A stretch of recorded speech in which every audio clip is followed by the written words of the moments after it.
Today I'm watching Peaky Blinders Season 6, Episode 3, Episode 2. We had Ruby wasn't feeling well again. She was doing better, but now she seems to have gotten worse. My suspicion is that she has some of the skills that Polly had. We don't really know what's going on. We saw Tommy call Esme at the end of the last episode, so maybe she's cursed. We know Esme said, basically forget you and your whole family and put a curse on them when John passed away. So it's very interesting to see if her character would come back. Mosley was back in the last episode. We got to meet this Uncle Jack character. Tommy promised that he would reach out to Linda for Arthur. So yeah, I'm very curious to see if she will come back or whether he was just trying to help his brother with his sobriety. So I'm really curious to see what this next episode's going to be about. I know it's a very short season and it's a last season of the show as well. So I'm very worried of what's going to happen. But thank you so much for sharing in this first time watching with me. If you have any other suggestions for TV shows you think I should watch, please comment below. And if you want to have a say in what movies or TV shows I watch, be sure to join Patreon. And as always, please like, comment, and subscribe to this channel and check back often for more awesome content.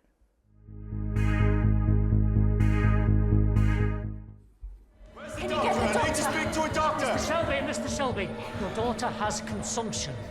Oh, no. And deadly. Is he? Right, you take her. Be gentle.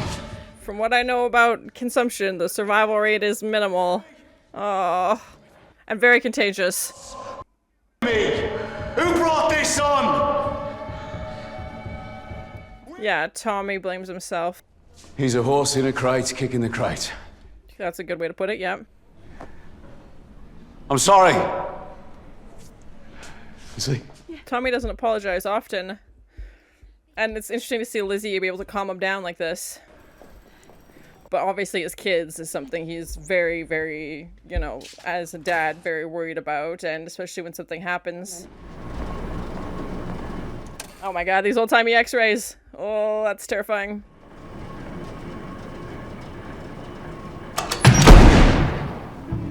I've noticed the color red a lot in the past few episodes as well.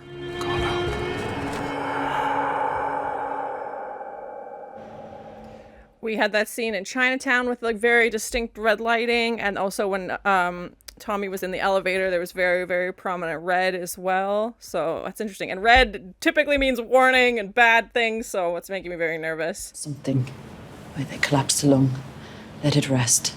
Sometimes the lung cures itself. That's terrifying. Is that real? Do they actually do that still? It's gold.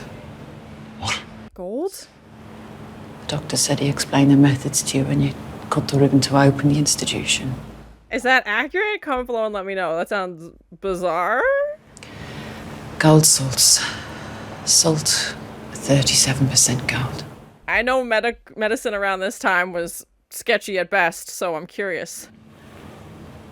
But she's small, and with TB that's not good because the disease is big and fast. Oh, my heart.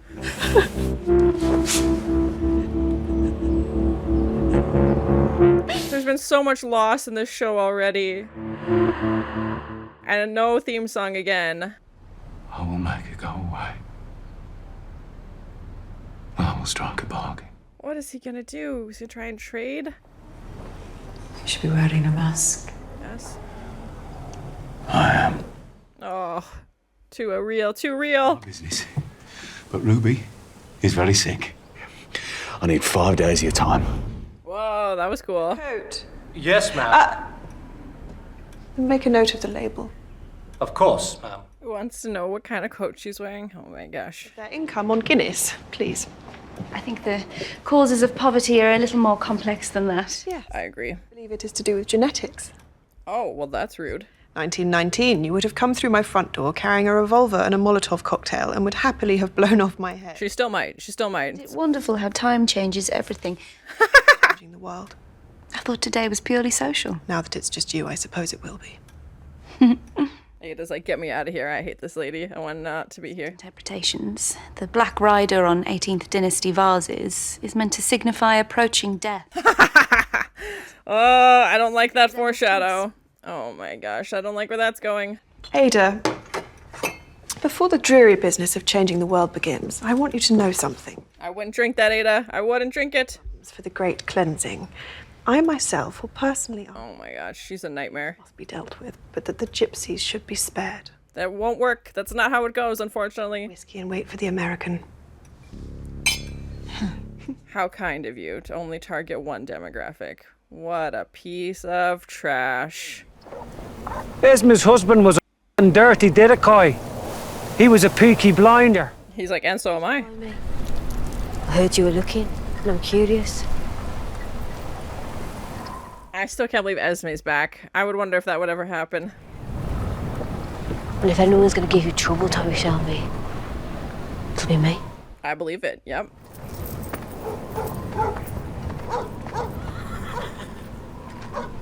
These two never got along, so this should go well. Bullet or blade? Still speaks to me in my dreams. Oh, gosh. I can tell from your reaction this is not your doing. Sorry for troubling you.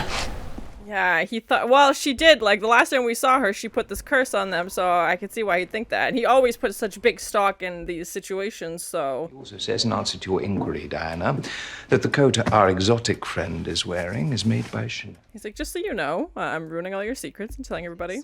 But the perfume I can smell on you is very cheap. Ha ha ha ha! Busted. Thomas isn't here.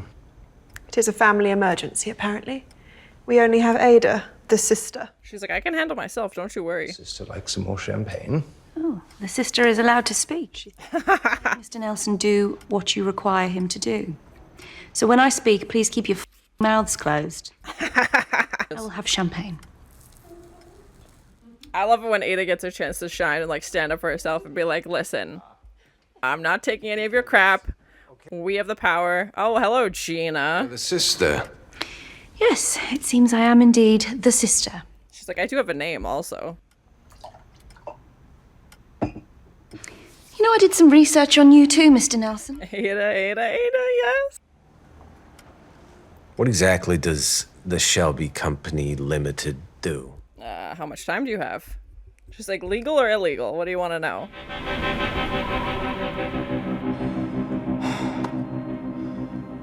He's like, well, if that's not it, now I have to find another solution. Oh, well, Esme actually helped. Have eyes in the back of your head.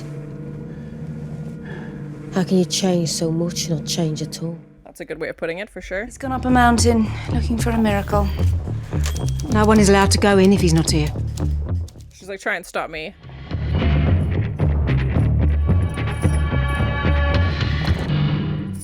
I always like this office set. Until Mr. Shelby comes down off his mountain, I'm in charge. Yes, Mrs. Thorne. I wonder how differently things would have gone if Ada would have had total control of the company and just run things the way that she wanted to.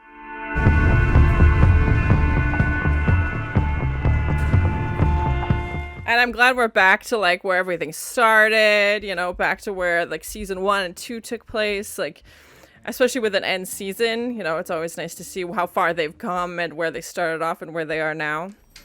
It smells in here. Arthur sleeps on the floor. We lock him in at night. Oh my gosh, poor Arthur. Dag. In the envelope, you'll find details of where to find him and what to do to him when you do. Oh my. I don't think it'll be a friendly game of Scrabble. You decided. The name of the perfume is Know Your Place, soldier. Oh my. One piece, and in return, I won't tell Tommy that you're laying private bets on races that we've fixed. Uh-oh. Busted. Our friend. Lucky girl. Yeah, Ada's like, we're not gonna, you know, fully kill this person. We're just gonna beat them, which I guess for Peaky Blinders is a step back. And it sounds like Arthur's actually trying to do these. I think Tommy said he had to be clean for 2 weeks, and he's 10 days in. I don't trust his self-control, so we'll see what happens. Tommy says it's just in one lung. No. And I think it's in both. Oh, gosh. They collapsed the left lung, but it made no difference. Oh, no. Half the people I tell look like you just did because they know someone who died on the gold treatment. Yeah, I'm very curious what the medical explanation for that would be. Sorcerers, well, I'm here on my own. Not a normal man. Yeah, she's definitely frustrated with Tommy's approach to this. I feel like he's trying to do what he thinks is right, but yeah, then she's stuck by herself, and so tough. I can't imagine what will happen if Ruby doesn't pull through, or if Lizzie gets it, or like Charlie gets it, because it's super contagious. Let's go. I'm very worried for Arthur's fate. He's one of my favorite characters, but he's on a downward spiral, and it makes me so worried.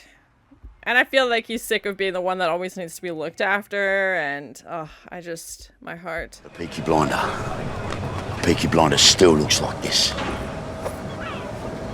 That's true, their look hasn't changed much in the past, 20 years, 10, 20 years that they've been doing this. Set the puppy to the snake. We haven't had one of these long walking shots in a long time. Usually it's the whole family. Now it's Arthur leading these guys. My name's Aidan Stagg. I hear there's so many of you from Birmingham. Look. I've definitely seen this actor before. I don't remember his name, but I know I've seen him. Yeah, the Black Star's a pub. Last pub you ever drinking. Oh my. Peaky Blinders take you to the Black Star, and all your troubles are done. All your troubles of anything are done, sir. Here's a visit to the Black Star pub. Which is code for the big sleep. Comrade, beneath your sleeves lies the truth. The marks on your arm. Uh-oh, busted. Full of it just across the yard there, where the boys play football. And they steal it. Don't do it, Arthur. Don't do it. Sometimes you want to cut a doorway in your arm so your blood can escape. Oh my gosh. Arthur. No, if you're gonna do it, do it. But look at me as a man you can be. This took a weird, inspiring sobriety turn. Futile. You get to 100 and then you wake up and it's one again. This is not what I was expecting. Enough, let's go, come on. Come on, all of you. Oh my gosh. Arthur is particularly known to violence, so I'm very surprised that he's telling them to leave this guy alone, but obviously they connected in some way, and maybe this will help Arthur, talking to like a former addict. He's saying, like trying to help him out, saying don't count the days, and just has to do it for himself, and maybe that's what Arthur needed to hear. I don't know. I'm so worried that something bad's gonna happen to Arthur, and like I said, hopefully this inspires him to quit for good. Who knows? But I've very rarely seen Arthur walk away from a fight, so that's very interesting. Well down. Well, you'll still use the graveyard. You recall a sapphire? Grace? To a woman called Bethany Barwell. Oh. Little girl. Straight away, the little girl began to cough. No, no, no, no, no, no. She died that night. 7 years old. Oh my gosh. Only women can lay curses. Perhaps she waited till your little girl was 7. Oh my gosh. Perhaps the treatment will work, and your daughter will live. Science. I feel like Tommy's gonna put more. Everything these days. Even against the angels. I feel like he's gonna believe more in curses than science, to be honest. Well, we'll start looking today. Ruby will be well. She will be well. He's just so desperate. I'll give you gold, and you will help me find this woman, and she will spare my daughter. Oh my gosh. Tommy thinks he can just buy his way out of this. He's like, oh cool, I'll just give you whatever you want. There's no value too high. I won't spare any expense. And I feel like it might be too late. And he's missed whatever's happening to Ruby.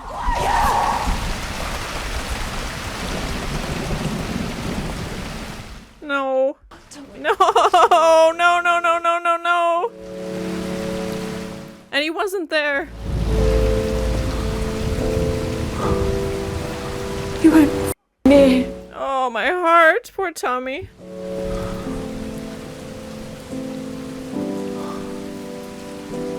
Just like the devastation. He's like, I fixed it. We're good. I know how to solve this. But it's too late.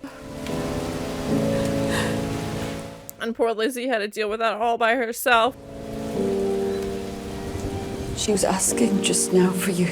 Oh no! So that was my first time watching Peaky Blinders season 6 episode 3, halfway through the final season. It was a bit more of a slower episode, which always makes me nervous because I feel like they're laying the groundwork for something much bigger that's coming our way. We saw Mosley, Diana, Uncle Jack are now invited to come to Tommy's house to meet everybody, and I'm terrified of what that's gonna look like. I don't know if that'll be the next episode, especially given everything that just happened with Ruby, which was heartbreaking. When I saw Lizzie sitting there, I just had this gut feeling that he was too late. And the whole episode was very moody, very dark. There wasn't any blue skies. There was no sunshine. It was rainy and cold, and which isn't unusual for UK weather, but I feel like that just played so well into the theme of this episode, just this very moody, dark episode. I know consumption, or as it's more known today as tuberculosis, ran rampant during these times, and it was just heartbreaking when they gave that diagnosis, because I know that it is almost always fatal, and it was just devastating to see. And especially with all of Tommy's connections, he brought her right away to a doctor. You know, they did as much treatment for her as they possibly could. I am very skeptical about this gold salt treatment. Comment below and let me know, did they actually do that? I don't know if it had any medical benefits. Again, medicine was still figuring things out, so yeah, I'm very curious if that would have helped or made it worse. Obviously now we have a vaccine for tuberculosis, but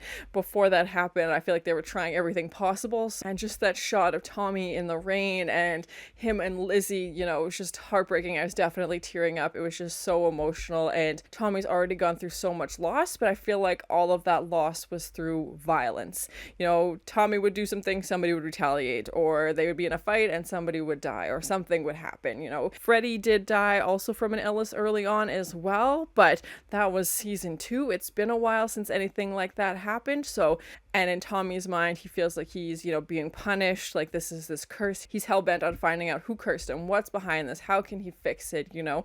He's obviously dealing with a lot of stress, and I feel like once he thinks there's a way to solve it that he has control over, he's going to do everything he can to pursue that. When he's telling Esme, I'll give him 10,000 pounds, it doesn't matter, I'll build, you know, this huge monument for a tombstone, and I'll do all of these things too. It's like there's no price too high to pay for his daughter, and that just shows a lot about Tommy's character. And I feel like, especially since it's the child he has with Lizzie, I always felt like he was a lot closer with Charlie because that was Grace's child. Maybe things have changed over the past few years and he's grown closer with Ruby, but just to see him, you know, do anything possible, and he's like, okay, you know what, like I've got the problem figured out, I know what to do, I'm gonna find this person and I'm gonna pay them off, and then that'll take care of the curse, and then Ruby will be fine. You know, he wasn't even allowing his mind to go to this place where Ruby would have passed away. He was just so focused on, I need to solve this problem and I figured it out. And of course he's too late, and I don't feel like he'll ever forgive himself for not being there for his daughter for her final days. And even though in his mind I feel like he was trying to do the right thing, and he thought, you know, by being out there that he was going to find a solution and come back and be able to fix everything, sadly that was not the case. And it's just a really telling episode for Lizzie and Tommy's relationship. They were, you know, bonding through their grief, as horrible as that is. You know, in the beginning of the episode at the hospital, Lizzie was the only one who was able to calm Tommy down, and even Tommy apologizes for losing his temper, which isn't something we see very often. And then to go to the complete polar opposite at the end, where Lizzie is fuming at him. She's like, I needed you to be here. I needed you to be here with me for support, and you weren't. You know, you were off doing what you thought was right, but in the end, it was just Lizzie being the sole parent. And even when, you know, that heartbreaking scene when Ruby was asking for her dad, and Lizzie's like, oh, I had to kiss her for you because you weren't here, and then that's the last thing, you know, that she has. And it's just such a gut punch, and I don't know what Tommy's gonna do. We know what he's done in the past with loss, and it usually leads in a lot of violence. And from what we've seen so far with the loss of Polly, he's given up drinking, he's been peaceful in his words, you know, he's been trying to make amends, he's been trying to be better and less violent and all of these things. But I'm worried now that Ruby's gone, he's just going to flip it 180 degrees and just do the opposite and just completely go back to his old ways and just say, you know, forget this, because his dream was to do this one last job and then go retire in the country with his kids, basically. And I don't know if that will still be his goal, if he'll have changed his plans completely. I'm very worried for what that looks like. We did see Ada a lot more in this episode as well, as she's stepping in for Tommy. that scene with her and Diana. I love Ada's character because the situation she grew up in, she was the only daughter in this family, and I feel like her voice was greatly overshadowed by the men in the family and also being put in these situations. And I don't feel like Ada's ever really been valued. Maybe Tommy does, but it's always when somebody else can't be there. He's like, well, Arthur's off doing this bender again. No one else seems to be able to do this, so I know he trusts Ada, but again, I don't feel like he's ever her first choice, which is disheartening because I feel like she would do really well at this if she wanted to. And when she's like, I'm reluctant to be here, but I'm good at this. So maybe he'd start trusting her more, especially with Polly not being there. Maybe Arthur's going to turn around and be on a different path. I don't know, but it definitely would have been an interesting storyline to see what would it look like if Ada had been in charge. And even when she gives the order, don't go kill this person, just beat them up a little bit. Like, maybe there would have been less violence. Who knows? But yeah, it definitely would have been interesting to see a timeline, a different reality where Ada was in charge. I just love seeing Ada stand up for herself and not take any of this crap from Diana and the way she's putting her down and, very not so subtle ways. Like, oh, it's genetics. Oh, the sister. Like, never even referring to her by name, which is just incredibly disrespectful and just being incredibly, offensive to her and saying like, oh, like, we'll save your people. Don't worry. It's fine. And I feel like Ada's blood was just boiling listening to this and just being like, what, she's been talked down to before, and Ada definitely knows how to stand up for herself, and I'm glad that she did, and I'm glad she got out of there as quick as possible because those people are horrible. And even meeting Uncle Jack, she was like, I don't have anything, I don't admire you, I don't want to have anything to do with you. She's like, I'm just here for my brother, here's these invitations. And we'll see what that meeting at Tommy's looks like later on in the season. It was definitely interesting to see Esme back. We know she had cursed everybody when she left, but even just seeing her reaction, Tommy could tell right away that she had nothing to do with Ruby, but then she's like, oh, well, I can help you, and kind of takes him along this path, and we find out more about what happened to the sapphire that Grace had that was cursed, and in Esme's view, it was responsible for the death of another little girl, which was horrible, and Tommy's like, okay, this is it, like, I figured it out, I've got it, and just, spirals from there. But yeah, it was definitely interesting to have her character brought back in, especially in the last season. We didn't see any of Tommy's seizures in this episode, and I'm wondering if it's possible that he has tuberculosis, if Lizzie has it, what that's going to look like. I can't imagine how much more loss this family can take, and I know they draw from history for the show as well, so comment below, did he have a daughter named Ruby? Did she actually die from tuberculosis? Once I finish the entire series, I will look more into the history of it, so please no spoilers. But yeah, I'm very curious to find out how historically accurate it was and what they embellished for the show. To me, 3 big takeaways from this episode were, unfortunately, Ruby passed away, and I'm very worried for what that means. Arthur meeting this guy who's stealing drugs from them, but then somehow bonding with him also, and maybe that's what's going to help Arthur. He's one of my favorite characters, and I'm hopeful that this talk kind of gave him a different perspective, and I feel like it's a conversation he could only have with, someone who's also going through something he was. He's like, I've been where you've been. This is what helped me get through it. He's like, look at me. Like, you can be me. You can be sober. Even though he's still obviously stealing and doing other things, but the fact that he was like, you can get through this, and especially with Arthur being 10 days sober, he just felt so vulnerable, and I feel like Arthur has that in him. He has that vulnerability, and he's one of the few Peaky Blinders that shows it, so it's always interesting to see that come out, and we see him crying, and everybody behind him is kind of giving him flack for it. They're like, just give the order and we'll beat the crap out of this guy, and like, that's what we do, right? We're the Peaky Blinders. And to see Arthur walk away from violence also, I think that's the first time I've ever seen that happen, and whether it's because this guy talked to him or he just doesn't want to do this anymore and doesn't want anything to do with it and realizes that it's just an endless cycle of violence and you don't get anywhere, it just continues like that. I still don't fully believe that Tommy will bring Linda back into Arthur's life if she wants that, what that looks like. So, but if it possibly motivated Arthur to stay sober for a few days, I don't feel like Tommy would have been able to have that conversation with Arthur, even though Tommy, has used drugs in the past and stuff like that. I feel like Arthur needed to have that conversation with somebody who was going to be straight with him and, wasn't yelling at him, wasn't threatening to beat him up or anything like that, was just trying to have an honest conversation, and obviously also, not get the crap beaten out of him at the same time. But it was just something so unexpected, and yeah, I'm very curious to see what Arthur is going to do with that advice. And the third thing being that meeting between Ada and Mosley, and Uncle Jack and laying the groundwork for them coming over later, which terrifies me. It might be the season finale episode. It might be the next episode. Like I said, I'm not too sure, especially everything that happened with Ruby. Maybe they'll do another time jump. I'm not too sure. We haven't seen a ton of Finn in this new season. I don't know if they just decided to write his character out. I don't know if he'll come back into play in the last few episodes. So we didn't see Michael in this episode either. Gina was in it briefly with Uncle Jack. We know Michael's obviously still in jail in Boston, but yeah, I'm very curious to see which storylines they will choose to pick up in the next episode. We also had more foreshadowing in this episode about Tommy possibly dying when Ada's talking about her, you know, antiques and collecting them, and how the rider of this horse is a symbol for death. And he's like, oh, I see that as being Tommy, you know, he's the man in charge. He's not just, you know, showing up on the horse, he's the one controlling the horse. And then Ada's like, actually, it symbolizes death. So yeah, I'm very curious to see what's gonna happen to Tommy. I feel like he's gonna die at the end of the season. Please no spoilers, but I can definitely see them wanting to end it that way. I don't know how or who or what, but yeah, I feel like that they've been laying a lot of groundwork in the past season and this season as well. But thank you so much for sharing in this first time watching with me. If you have any other suggestions for TV shows you think I should watch, please comment below. And as always, please like, comment, and subscribe to this channel, and check back often for more awesome content. Oh my god, these old-timey x-rays. I know medicine around this time was sketchy at best, so I'm curious. Who wants to know what kind of coat she's wearing? Oh my gosh. She's like, I do have a name also. All your troubles of anything are done, sir. I feel like he's gonna believe more in curses than science, to be honest. Just like the devastation. He's like, I fixed it. We're good. I know how to solve this. But it's too late.